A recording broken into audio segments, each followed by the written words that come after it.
Hello, this is Unknown Void Cat, and welcome back to another TerraFirmaCraft video. Last video, I finally finished the Great Aqueduct. Let me put these two aqueducts I no longer need over there, which I'm actually going to go head over there real quick. You can see that there's a grand aqueduct over here. And so now that that's finished, my goal today is to actually use it now and have a good old farm starting up here, and also probably expand out the farm by like getting rid of all this dirt in the way. But that's not my immediate goal, because technically we don't even need to get rid of this dirt immediately, because just this would be enough. If we really think about it, I'm pretty sure just this is fine, because I got like maybe at most 20 seeds. I probably have at most like 20 different types of seeds, so we don't need all this land out this way. But we should go ahead and start so that we can eventually get enough seeds to where we need to go out that way. So that's what I'm gonna do. Let's get started. Well, so I got a lot of onions. Actually, maybe I do have more than 20. Actually, I do have more than 20. I actually have more seeds than I thought. But it is mostly in onions and pumpkins. The other seeds I don't have that much of. It's mostly just onions that I have a weirdly high amount of for some reason. There's a lot of them. Okay. None of these are in the other chest. There's no like seeds of the same type in the other chest, right? There is garlic in the other chest, but for some reason they do not stack up to the right amount. Okay. If that's the case, then get rid of the squash, because I want to go ahead and plant everything I can. So get rid of these tomatoes, get rid of the squash and stuff, so I can grab all the garlic, all the tomato. So yeah, tomatoes also can be put here. So let's go ahead and get rid of, what's the second small stack? Barley. So we get like a huge amount of tomatoes. Get all the big stuff, you know, go ahead and plant it. That's what I want to do. I want to have all the big things done. Okay, that should be it. Let's go. Oh, do I have a hoe actually? Oh, I do. So I should probably grab some. I should probably grab some food before that case. Probably grab something to munch on before I start the farm, dude. I don't want to have to backtrack back here. Sip, sip, sip. Sip with a bit of herbal water. Put it back up. Oh, and just eat this. I guess I'll eat this raw cod. I don't really care enough to. I do not care enough to cook it. That's too much extra work. Okay, to the farm, which is looking really nice. You can even see it on the mini map because it's just a giant line. You really see exactly where it is, which I really like. I like, you know, my work, you know, truly showing this, like to a point where it's like affecting the entire map as a whole is nice. Okay, what do I want to do first? I think it depends on which ones are okay being near water and stuff. Pumpkins need 80%, so they're not going to be wanting touching the water. Melons, I don't have a lot of soybeans, but pumpkins, potatoes, garlic. Garlic does not like being really close to water. Carrots do though, so carrots can be my first thing. Then carrots like being right next to water. So pumpkins, temporarily I'm going to throw you down so I can grab my hoe out and start tilling.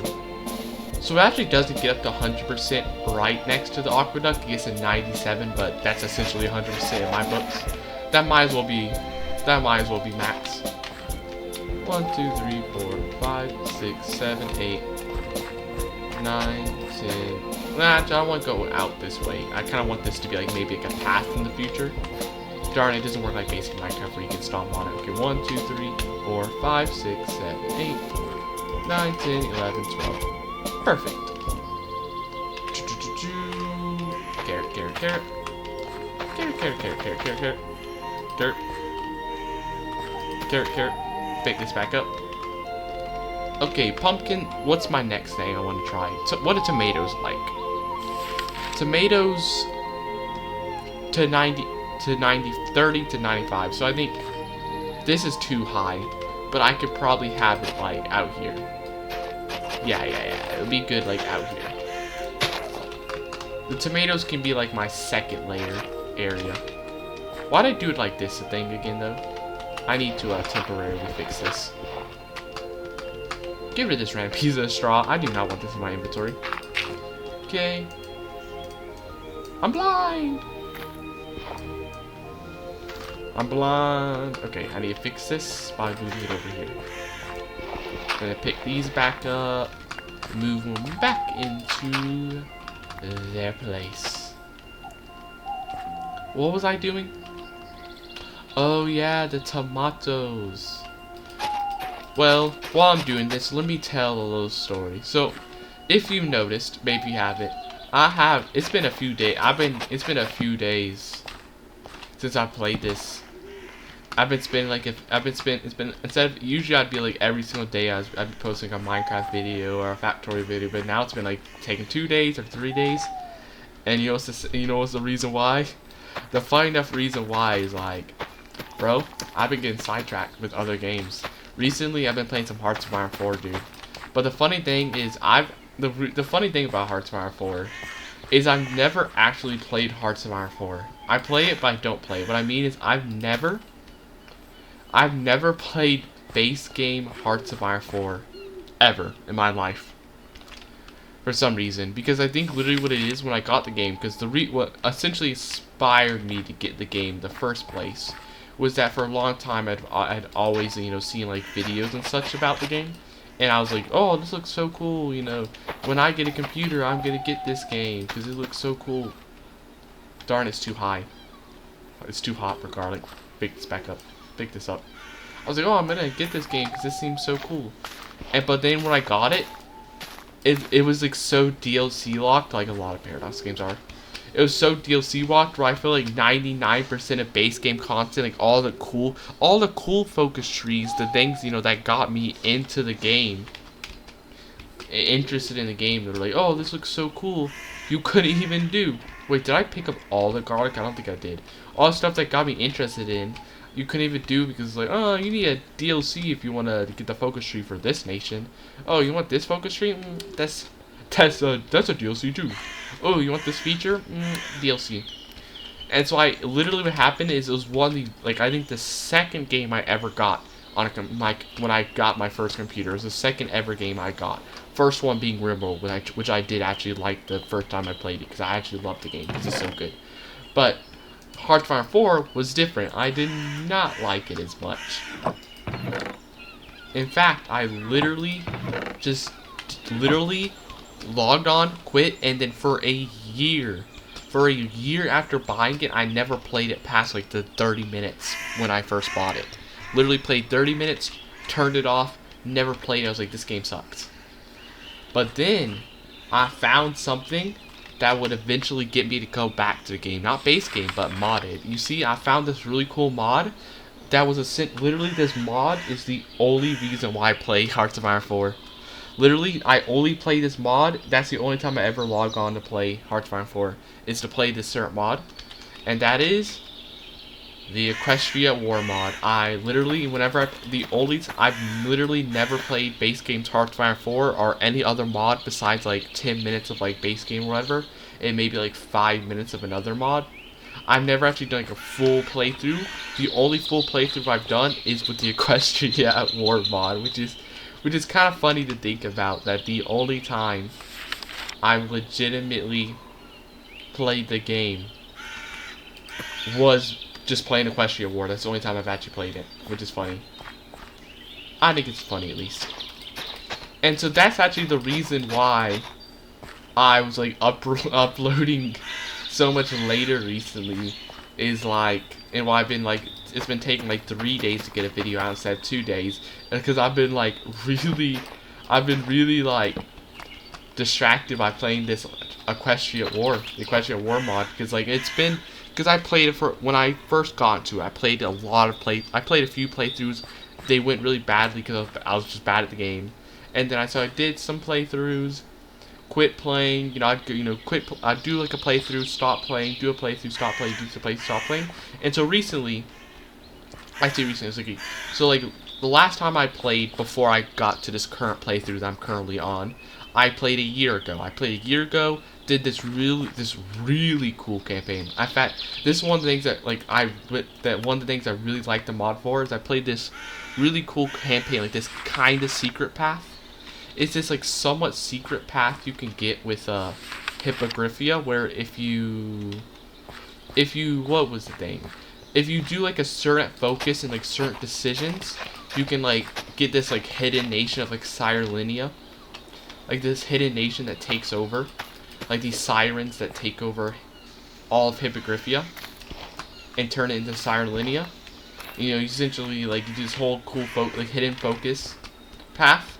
And so like I did like a big campaign doing that. It was really fun. It took a long time because it's actually like for what it's essentially a hidden path that you can't really see in like the base. Like when you open up the focus tree, you can't really see it. You have to like do special stuff. For a hidden path, it's like surprisingly in depth, and like has a long focus tree. But essentially, that when I played it, it took so long to do because I kept failing because I kept because to get the hidden, essentially to give a quick brief overview for those who don't really know the mod or that nation, or just don't know that nation, is what you have to do is, it's not going to be, my memory isn't going to be perfect about this because my memories can be like a little wonky sometimes, but I'm pretty sure what you need to do is you take like these like focuses that you need to get sea pony primacy, because with Hippogriphia you can like, you have two different species that live in your nation, but there's also like these one species that shapeshifts into two different species, and you have to balance, you know, the order between them, like, you know, the species that lives above ground, the species that lives under the water. You have to balance their needs. And so to get on the secret path, I think one of the things you have to do is you have to massively shift the government leaning towards the sea ponies, so you're like super favoring them. Then after you do that, you have to take this one focus that I think you gotta. Oh, you can't play squash either? Oh, squash doesn't work either? Okay, I gotta put this up then. Then you have to take this focus that, like, I think it's the Anti-Harmony League focus or something. It's like the Anti-Harmony, like, it's like this organization that, like, stops people who are against harmony. It's supposed to be, like, the focus. You have to get that focus to unlock this, like, department. And then once you unlock that department, you get a decision that will allow you to... You get a decision that allows you to, like, explore the Mariana Trench. And then you do that. And then after you do that, you have to explore it one time, but you can't explore it after that. You can only explore it a single time.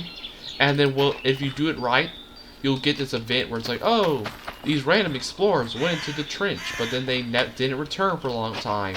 And then they randomly did return, and they said... And they're like acting kind of weird about it, and like they're like, oh, nothing's actually wrong, everything's perfectly chill, everything's normal. So you have to get that event, you gotta do some other stuff, and then if you do it right, what'll essentially happen is, oh, the onions don't work either. Or these onions do work though. No, they don't. Why are?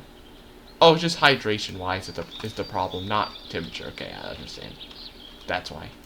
But if you do all that stuff right, you'll get this event where like these cultists will appear, and they're like, oh, there's these cultists who want to take over your nation, and you have to like, and essentially what you have to do is you have to like have the cultists slowly influence the nation until they can like eventually get enough popularity in the country to completely take over.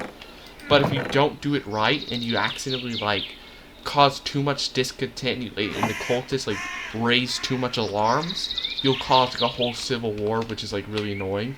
So like I had to keep restarting because I was trying to avoid a civil war because I just wanted like to switch the nation immediately to the cultist control. And so doing that was like what caused me to restart a lot, because I was really bad at doing the decisions in the proper way to like get the cultists to take over without causing civil war. So I had to like restart a few times to do that. And then I had to restart a few times because after the sirens take over, you get the cultists take over. The cultists are like worshiping the sirens. You have the sirens take over after. Too low hydration again. And then once you have the sirens take over, you have to like do these specific focuses, and you have to like to crush the resistance that like doesn't want the sirens to be in control of the nation. And so you have to like do like this specific kind of path to do that, because if you don't, if you don't do things the right way, you don't take the right decisions, right focuses, and you let the resistance get too big, you get overthrown, you know, you lose. So that required me like restarting a few times to finally, you know, to crush the resistance and have the sirens completely took over, which was a bit of time to do. But once I did that, I beat it. You know, I got past resistance, but even after you get past resistance, it still takes forever. Because there's like a lot of stuff to do after. There's a lot of like stuff to do later. Because there's this whole like focus tree where you have to what was it? You have to like beat up Equestria, which is like one of the super nations in the game, like one of the strongest nations. You have to like go beat them up, which requires, you know, a long time, you know, of like grinding to get stronger. Because I'm not really good at the game, so I can't like beat them as like a weaker. I can't beat Equestria while being weaker than them because I'm not like good enough to like. I'm not good enough to be a nation that's a lot stronger than me. So I had to like grind by like beating up a bunch of smaller nations for a while until I was eventually strong enough to beat Equestria, which took a lot of times. And so essentially the reason why I'm talking about this nation is this wasn't the nation I was playing currently that got me like distracted from making YouTube videos. This was the one I was playing a year ago, and is the reason why I stopped playing the mod for a year is because I kind of like I got slightly burnt out after playing it because it took so long to win. It was such a long thing of like a lot of restarting. I loved it. It was really fun, but it did take forever. So that eventually was like, okay, I'm done for a year. But after a year, I was like, okay, it's been a year. It's been so long. You know, I want to see how the mod's been updated. I want to, you know, see what new nations have been what nations have got, you know, new focus trees and everything. And I'm gonna play the game again. And so that's what I did. And I was playing one of the newest nations to get updated, which is the Celestial Resistance. I was playing the Celestial Resistance nation. Do I have no food at all? There's no way I have zero food. No, yeah, see, there's some inside the vessel. I knew I had some kind of food. So I was playing this nation called the Celestial Resistance.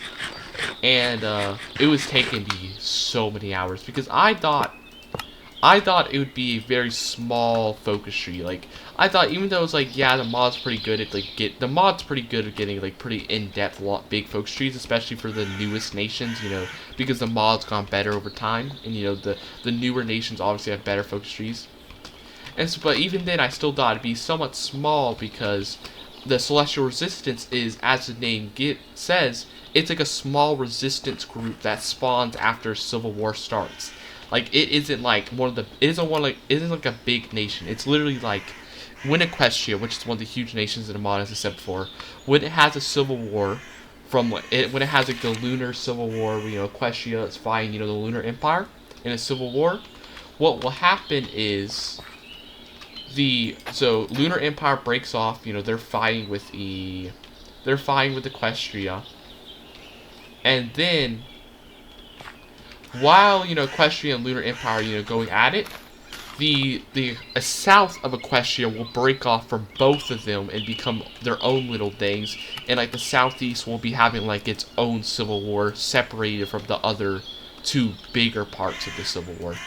And so in the why do I click that? I need to look at the part.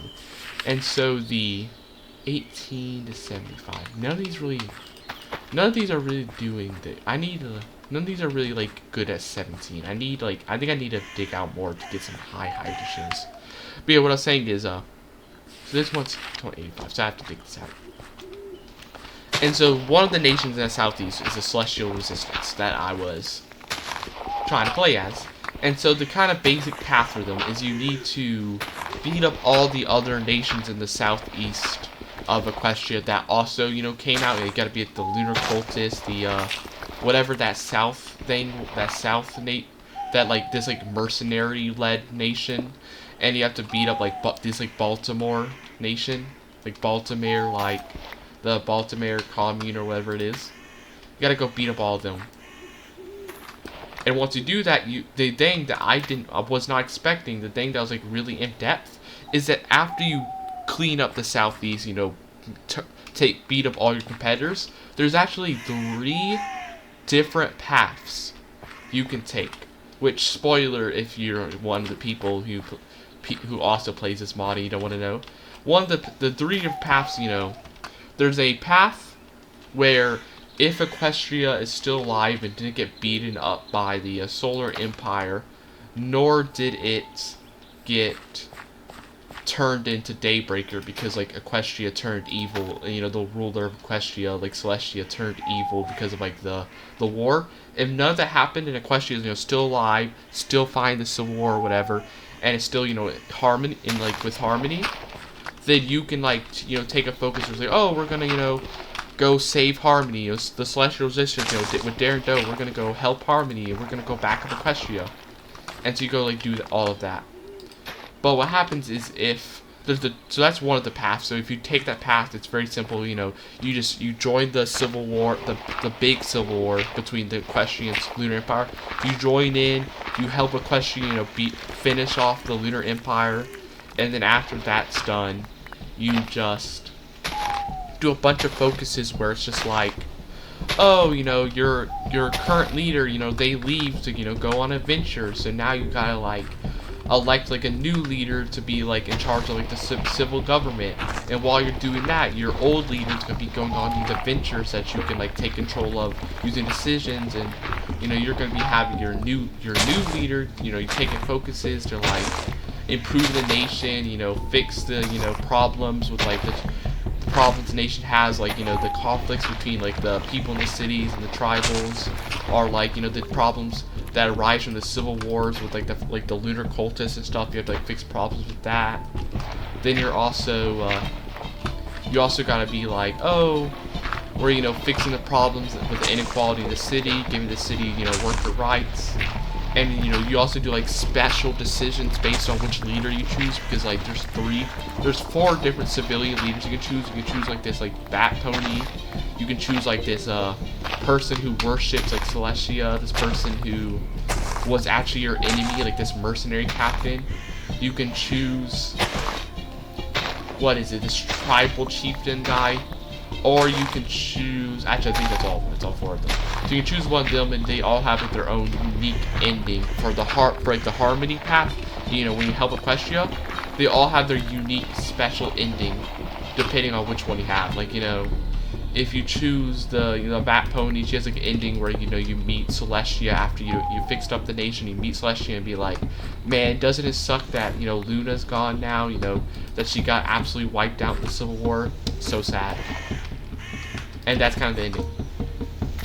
But the really cool thing that I was not expecting, the thing that made me have to like spend so much longer playing it, was that I was not expecting that there'd be 2 other like super long paths you can also take with this nation, depending on how the Civil War goes, which is also a cool thing. It's because usually with nations, you know, your focuses are usually based, a lot of nations, you know, focuses are depending on what you do. You know, do you choose to go communist? Do you choose to go like a republic? Do you choose to go like authoritarian? But the interesting thing about like this nation is that a lot of its focuses are instead decided based on, you know, what Equestria does. Like, how does Equestria deal? What happens during the Equestria Civil War? You know, if Equestria, you know, survives, you know, you do the Harmony route I just did. But the other 2 routes is if Equestria starts to loses the Civil War to the Lunar Empire and gets wiped out, and, you know, Celestia's gone. Or if Celestia's gone because she went crazy during the Civil War from like losing, and she becomes like authoritarian, becomes like Daybreaker, you get like 2 new paths you can go down, where you can either like, you know, be like, we're the last bastion of Harmony, you know, Equestria is a fallen, but we'll continue on its legacy. You take like the bastion, I can't remember the exact name, I think it's something like, you take like it's like the Bastion of Harmony route, where, you know, you become the last Bastion of Harmony. You try to save Harmony, and you try to fight against the Lunar Empire or Solar Empire, whoever it is that, you know, destroyed Harmony in the Civil War. You fight against them and try to, you know, remake Equestria. You know, you're the true successors of Equestria is what the route kind of goes to. You become like the true successors. And so that was taking super long, because I tried doing that route, because essentially the way I got to the route is, you know, I essentially set it so like, you know, Equestria loses Equestria starts losing the Civil War, turns into the Solar Empire, then they get beat up by the Lunar Empire, and I try to, you know, fight against the Lunar Empire to, you know, reform the true Equestria back under Harmony again. Problem is, it took me forever, and it's still taking me forever because I haven't beaten it yet, because I could not win. As I'm really stuck on it currently. I'm currently very stuck because you, as a Celestial Resistance, you know, you're a small breakaway nation from like southern Equestria. So of course, you know, you're gonna be way weaker than the Lunar Empire that controls 90% of Equestria. You're way weaker when you only control like 10-20%. Then Lunar Empire controls almost all of it. So that, you know, proved to be a quiet problem because I was so much weaker that I just could not beat the Lunar Empire at all. So I'm gonna have to like go back to it eventually and try to beat it. So essentially, because I couldn't beat it that route, I tried to try out the third route instead until I can, you know, go back to the second route and retry it again. I tried to go to the third route, which essentially the third route is if the Solar Empire, you know, gets formed, if Equestria goes evil and becomes Daybreaker, instead of resisting her after she became, you know, evil authoritarian, you can be like, actually our government actually votes to, you know, recognize her as, you know, still Celestial, you know, she's still perfectly good, you know, she's still okay. Yeah, she turned evil and it's like burned ponies alive for being being considered traitors, but she's still like perfectly chill. And so essentially, if this focus happens, it's really like, it was crazy, dude. I couldn't beat it. I'll say why in a second, what happened, but it's really crazy. It brought a plot twist that I didn't know. So I thought it was just gonna be a very basic thing of like, okay, what happens is your original leader, the Daring Doe who led the resistance during the Civil War, she leaves because she didn't vote to accept the Solar Empire. It was the rest of her government. So she abandons it because she's like, bro, we can't accept Daybreaker. You know, she's authoritarian. She's evil. And so I thought, okay, it's just going to be, you know, she leaves, the rest of the government, you know, stays behind, they accept Solar Empire, and the rest of the government becomes authoritarian with the Solar Empire. What I didn't expect is what it actually would have done. It didn't do what I thought. I thought it'd do that, it didn't. It took a completely different path. A really crazy path. What actually ends up happening is, after she leaves, you know, gets super upset with like, oh, you know, why did, you know, my government, you know, why did the government turn their back on Harmony? You know, Daybreaker's obviously evil, we can't support her. So she ends up, you know, leaving the country. But after she leaves the country, she goes like, she tries to go find she like completely goes out and like tries to find a legendary artifact to like defeat Daybreaker. She's like, I'm gonna save Harmony myself. If my government, you know, wants to, you know, not be willing to, you know, fight back against Daybreaker, I'll just fight against Daybreaker myself. And so she tries to go and find some like legendary artifact that is to like destroy the Alicorn's power so she can like weaken Daybreaker and defeat the Solar Empire. But what I was not expecting is that it took such a crazy plot twist. I'm sorry for saying crazy plot twist so many times. You're probably like, this person needs to get on with it, you know, why do they keep saying that? But I gotta keep repeating it because it's actually crazy what happened. What essentially happens is, you go on that adventure, she goes on that adventure while, you know, you're doing all this stuff, while you're, doing all this stuff as with the civilian government, you know, sucking up to the Solar Empire. While you're doing all that, she's out of exploring for this relic, and she learns about like this staff that apparently has the ability to, you know, destroy Alicorn's power and like seal it away. And so she learns this from like from this person she knows. And so she goes to this temple that she heard about from them, goes to get the staff, but it ends up turning out that the staff was not actually the staff that they thought it was. It was actually like some evil staff. It was actually like some kind of like evil power, like some evil shadow power that's hidden away, and it like makes this, and it forms like this contract, and it kind of like it like essentially takes over her body like a parasite, and she becomes like this like giant shadow pony that essentially takes over the entire nation and turns it into this crazy like shadow control nation where like literally you get this big focus tree where like the beginning of the focus tree before you start like beating up everybody, the beginning of the focus tree is just literally the entire nation being like, the nation is slowly falling apart, the shadows are taking over, you know, and then all the focus are like, this city is being enshrouded by shadows, this city is being enshrouded by shadows. So the entire city falls into shadows, and like all the ponies inside of it and stuff, you know, they all, you know, fall unconscious and go into comatose state as like this like shadow being, like this shadow pony with like grand magic powers slowly takes over the entire nation and like turns into, it completely like blackens out the sun everywhere. And so it's crazy because like it's like really interesting because it's like it works, the nation ends up working completely different than every other nation, because what happens is you don't have regular troops anymore. All the regular troops you would usually have, you lose them. You can no longer train regular troops anymore because you're like this like shadow nation now that has like taken over the world. Like that, I mean, that not taken over the world, taken over, you know, the shadow pony that like took over the nation and like knocked everybody and took like, all the ponies inside into a comatose state. So obviously you're not able to, you know, train any soldiers. So what instead happens is like the way that you're supposed to play this nation is that the shadow pony will like slowly split pieces of itself off and like make these shadow troops that are like, essentially their whole gimmick is that they're really like overpowered, like they're extremely strong in comparison to like every other thing. But because of that, you have like super few of them because you can't like train them like regular troops. So you can't like just train 50 of them super quickly. Instead, you have to like wait for the shadow pony to like slowly, every like 60 days, which is really long, slowly split pieces of himself off. But you get these really OP troops to like beat up all the nations nearby with like super easily. But somehow, embarrassingly so, despite having these extremely overpowered units that can literally turn like other units into paste, I still lost. I still lost because the changelings, you know, one of the other like super huge nations that usually declares war on Equestria, including you, because even though you're technically a breakaway nation from Equestria that breaks off and becomes its own like separate nation, you're still technically considered a part of Equestria because you're still in the land of Equestria, even if you're now a separate nation.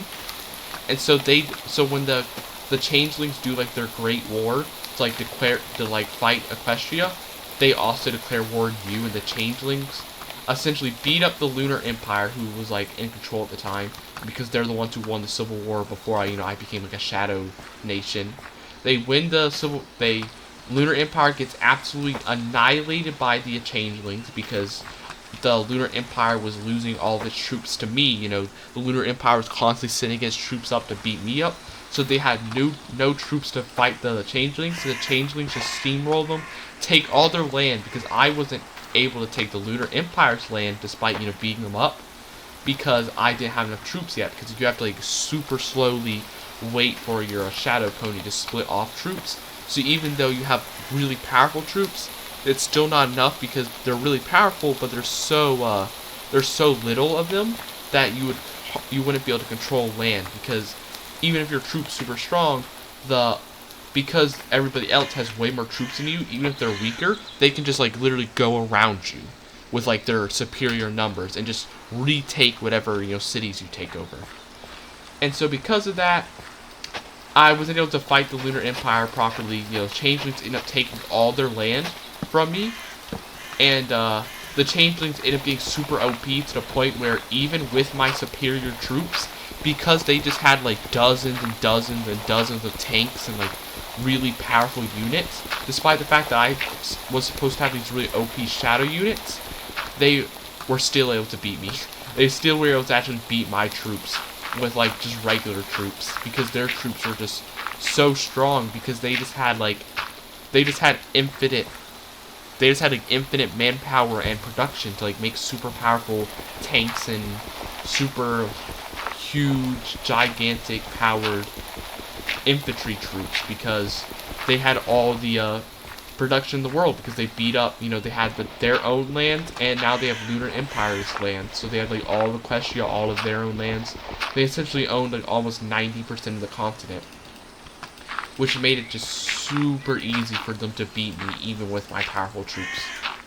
Which sucked. It sucked to lose, because I spent hours trying to play that route, because you have to like slowly wait for your troops to be made. So I was spending hours just kind of sitting there, like having the Lunar Empire, fighting the Lunar Empire, having them throw their troops against me, and then me pushing them back, waiting for my troops to slowly be made, very slowly, just for all that waiting to mean nothing, because the Changing Lands swoop in, beat up the Lunar Empire, then like wipe me out right after. It was a little sad. It was a little sad. That was like hours and hours wasted, but yeah, that's kind of the reason why I was like behind on making videos, is I spent all my time doing that. I literally spent all of my time just playing Equestria War. But it was fun though. It was so fun. So fun to play. It's an amazing mod. It's probably the best. It's probably like one of the best Hearts of Iron 4 mods. It's just, there's just so much to it. It's like really creative. And like the nations are so fun to play as. Even when they're hard, even when they're hard, are easy. Even if they're an easy nation like Hippogriphia, like with really high production, or if they're like a hard nation, like, oh god, if I'm trying to play communist Bronze Hill is like the worst nation to play. Actually horrid playing communist Bronze Hill, trying to like defeat the Griffonian Empire and like make like a communist monarchy. Actually horrible. Because like you just get steamrolled. Like literally the only way to win with them is to essentially just like you gotta like set the No, my shovel! Bro, I don't have my bronze shovel. I'm gonna have to make a new one next video, I guess. I'm gonna have to make a new one later. Well, I have enough for planting now. I'll have to make a new one later. But yeah, communist Bronze Hill is like so hard, because you literally have to set the Griffonian Empire to kind of be the right thing. Because if the Griffonian Empire goes down like the usual path they go down, what will happen is most of the time they will immediately annex all their vassals that broke off, leaving you essentially alone to fight them, which is essentially an immediate game over. You literally just cannot fight them alone as Bronze Hill. You never have a chance of fighting them by yourself. Your power is just way too weak in comparison to them. You always gotta have like others. You always gotta have people backing you up, and even with people backing you up, it can still be like oftentimes a loss. Like for me, because usually what happens is like sometimes they'll just like focus you first and not your allies, and they'll just immediately wipe you out first, giving you a game over. So you kind of got to get lucky to like have things just go perfectly right.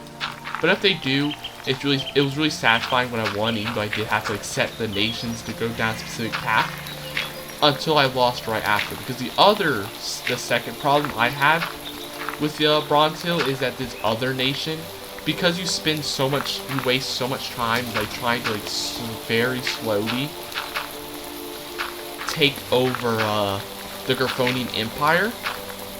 You spend so long trying to take it over yourself and like form this new Griffonian Empire under your rule.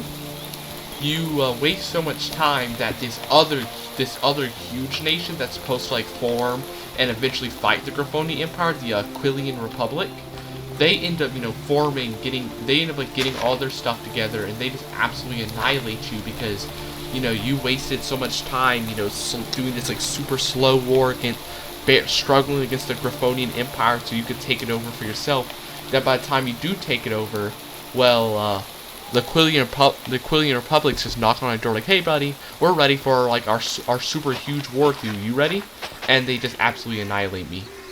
Especially because 90% of the time, the thing that like ended up being a big problem for me is that they would oftentimes ally with another huge nation. Like oftentimes the Aquilian Republic would ally with the Griffonian Republic. which would kill me because that was like fighting two huge nations at once, which was just like impossible. So the only way I was actually able to win, which was like a little cheaty, but the only way I was able to like win while playing as the Bronze Hill was by setting. I needed to set the Griffonian Republic to choose the Duchess, so that a lot of the and like set the other nations to be like, and set the other like breakaway nations from the Griffonian Empire to be like certain ideologies, to where they would not be willing to rejoin the Griffonian Empire, and like the vassals wouldn't be willing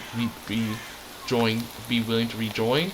And then I also had to set the Griffonian Republic to not make an alliance with. I needed to set the Griffonian Republic to not make an alliance with Aquilia, because if they do, I literally have zero chance of winning. Like, I might have a chance of winning against the Aquilian Republic by itself, but if I have to do Aquilian and Griffonian Republic and split my troops in half against like two huge enemies that I would struggle to fight by themselves, it's just guaranteed to lose. So I had to do that. But once I did that, I was able to win. But anyways, that's going to be the end of this video. If you like this video, like, comment, subscribe, and bye. Got that farm set up.